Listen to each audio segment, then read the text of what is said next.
हम देखते हैं हमारे आज का सवाल। ठीक है, पी क्यू और आर एक त्रिभुज के 3 कोण हैं। पी क्यू और आर एक त्रिभुज के 3 कोण हैं। ठीक है, यदि पी माइनस क्यू 20 डिग्री है और क्यू माइनस आर 26 डिग्री है, ये डिग्री है, क्या ये डिग्री है, तो कोण पी का हमको मान निकालना है। ठीक है, एक बार फिर से सवाल देखते हैं। पी क्यू और आर एक त्रिभुज है, मतलब एक त्रिभुज है जिसका नाम क्या है, पी क्यू और आर एक त्रिभुज है। ठीक है, त्रिभुज है, 3 कोण होगा इसमें, ये 3 कोण है हमारे पास। यदि P माइनस क्यू 20 डिग्री है, कितना है, P माइनस क्यू का मान कितना है 20 डिग्री, मतलब P में से हम क्यू को घटाएंगे 20 हमारे पास आएगा, 20 डिग्री बचेगा। Q माइनस आर कितना है 26 डिग्री है, तो P का मान बराबर है Q माइनस आर कितना है 26 डिग्री है। ठीक है, अब देखिए हमको एक पता है, एक चीज़ फॉर्मूला होता है, त्रिभुज का तीनों कोणों का योग 180 होता है। कितना होता है, 180 डिग्री होता है। त्रिभुज को तीनों कोणों को अगर जोड़ेंगे तो 180 पूरेगा।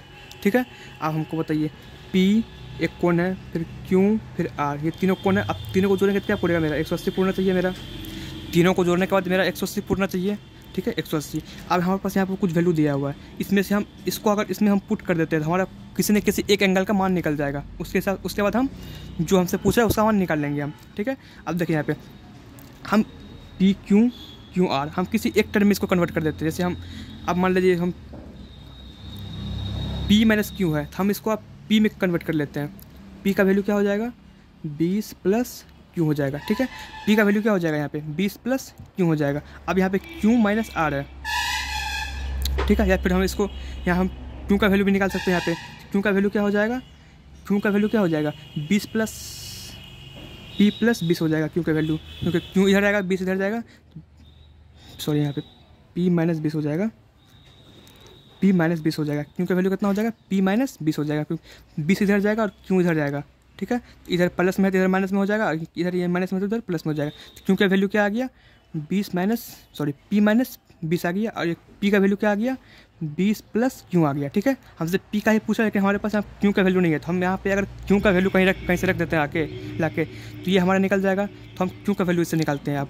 ठीक है, अब यहाँ देखिए, यहाँ से हम Q का वैल्यू निकाल लेते हैं, तो Q यहाँ से क्या निकलेगा, Q रहने दीजिए, 26 में से R को इधर फेंक दीजिए, 26 प्लस R बन जाएगा Q का वैल्यू, सॉरी यहाँ पे R हो जाएगा, 26 प्लस R बन जाएगा, और Q का वैल्यू यहाँ पे R का वैल्यू क्या निकलेगा, यहाँ से R इधर आएगा, इधर जाएगा 26, तो Q माइनस 26 बनेगा, Q माइनस 26, R का वैल्यू निकल जाएगा। ठीक है, अब हमको यहाँ पे क्या निकालना है, अगर हमको यहाँ पे Q मिल जाए, तो हम P का मान हमको निकालना है। हमको Q मिल जाएगा तो हम इसमें से देख के Q का मान हम P का मान निकाल लेंगे। ठीक है, अब जो इस टर्म इसको हम, ये जो हमारे पास P Q R है, इसको हमको Q के टर्म में कन्वर्ट कर देते हैं। ये P है, P का मान Q के टर्म में कहाँ है, ये देखिए P का मान Q के टर्म में है, तो P के जगह हम क्या लिख देते हैं 20 प्लस Q लिख देते हैं। Q में कन्वर्ट हो गया। ठीक है, और यहाँ पे Q है तो Q को छोड़ देते हैं। फिर यहाँ पे R को हम Q वाला टर्म में लिख देते हैं। यहाँ पे लिखा हुआ है R का मान क्या है, Q माइनस 26 है, Q माइनस 26 है 180। ठीक है, इतना आ गया समझ में। P को Q को R को हम सबको Q के एक फॉर्म में कन्वर्ट कर दिए हैं। ठीक है, हमारे पास अब बचा यहाँ पे खाली Q बचा। अब यहाँ पे इसको हम सॉल्व कर लेते हैं। ठीक है, अब देखिए यहाँ पे तो 20 प्लस 1 2 3 क्यूब है, 3 क्यूब माइनस, अब बताइए इसको इधर भेज दीजिए, छोड़िए यहाँ लिख देते हैं, अभी 180 हो गया। अब यहाँ पे 20 में से 26 घटाएंगे तो माइनस 6 बचेगा, 3 क्यूब माइनस 6 इक्वल टू 186। अब यहाँ पे 3 क्यूब 180 है, 6 को इधर भेजेंगे तो बनेगा प्लस 6, बन गया 186। अब क्यू बराबर क्या आएगा 186/3, 6 बार में कट जाएगा 18 और 2 बार में कट जाएगा ये 6। तो क्यू का मान कितना आ गया हमारे पास 62 आ गया। क्यू का मान कितना आ गया 62। अब ये जो हमारे पास इक्वेशन 1 था, इक्वेशन 2 था, इसमें हम क्यू का मान रख देते हैं।